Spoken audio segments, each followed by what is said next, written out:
We'll continue to watch the construction down there for any additional slowdowns. Right now, closure for a community left heartbroken by the murder of a 17-year-old girl after her uncle pleads guilty to the crime. Stanley Dishon owning up to his actions in the 1999 strangulation death of his niece, Jessica. Wave 3 News reporter Catherine Kington joining us now with reaction to the plea deal. Yeah, and hearing Stanley Dishon say that he killed Jessica was extremely difficult for her mother, Edna, and the rest of the family, as you can imagine. They didn't want to talk after the hearing. Stanley Dishon's attorneys and prosecutors have been talking for some time, but yesterday afternoon, the judge got a call. A deal had been reached. Dishon pleaded guilty to manslaughter as well as 3 counts of sexual assault, allegedly telling inmates he was afraid Jessica would tell someone he had molested her. He entered Alford pleas as part of the deal that recommends he serve 20 years in prison. Stanley Dishon in court made an admission that he took the life of Jessica.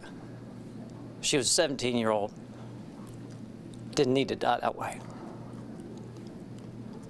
So here we are, and it's a sad day. And not that long after the murder happened, Stanley Dishon went to jail for sex crimes and has been behind bars for 14 years. His formal sentencing for this will be March 26th in Bullitt Circuit Court. I remember everybody was so convinced all those years ago that Bucky Brooks did it. I know. Poor guy. I know. I mean, can you imagine? And then all this time later, it was her uncle. Finally, yeah. All right. Well, first, they stole each other's hearts, then items that didn't belong to them. This morning, both Grayson County teens who carried out an alleged crime spree across the southeast have returned to Kentucky. 18-year-old Dalton Hayes now faces charges of rape, burglary, theft, and criminal mischief. He and his 13-year-old girlfriend, Cheyenne Phillips, made national headlines as they eluded police for 2 weeks, reportedly stealing vehicles along the way. Their run came to an end Sunday when federal marshals caught up with them in Panama City. Phillips will learn her fate in juvenile court. A position once fit for a king.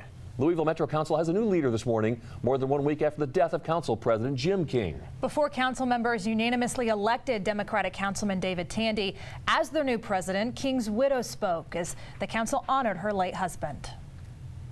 You were wonderful partners, friends, and collaborators, and believe me, you will all forever be friends to the King family. Council members presented the King family with the flags that flew over the City Hall the day that King died before choosing Tandy as his replacement. Right now, King's District 10 seat council remains open, but 13 candidates applied for the job before yesterday's deadline. Council members have about 3 weeks to choose one of them. Well, all eyes to the sky as the new hotel is set to rise above the rest. Metro Council approved $138 million in city financing for the Omni Hotel project. At 2nd Liberty Street, plans to build the 3rd tallest building in Louisville, as you can imagine, is not cheap, but Metro Council hopes to get up to 80% of the money back from the state. And they were the last pieces. Omni is thrilled to be here. They will. They've already been meeting with some of the local preservation groups, and they're ready to get moving. They'll be doing a lot of moving come construction time. 16 stories of hotel rooms are expected, with 14 stories of apartments, 2 restaurants, a grocery store, and a parking lot. It's a lot of work. It's set to start later this year. 6:05 here on Sunrise right now. Sad news to report this morning. Colleagues remember Wendell Ford after the former senator and governor loses his battle with lung cancer. From a state senator to a party whip in Congress, decades later, Ford's regarded as a public servant, a powerful governor, and a senator who knew how to get votes and work across party lines. He loved Kentucky. He served Kentucky. Kentucky is better because of his leadership. It's a real loss for us all to lose such a friend as Wendell Ford.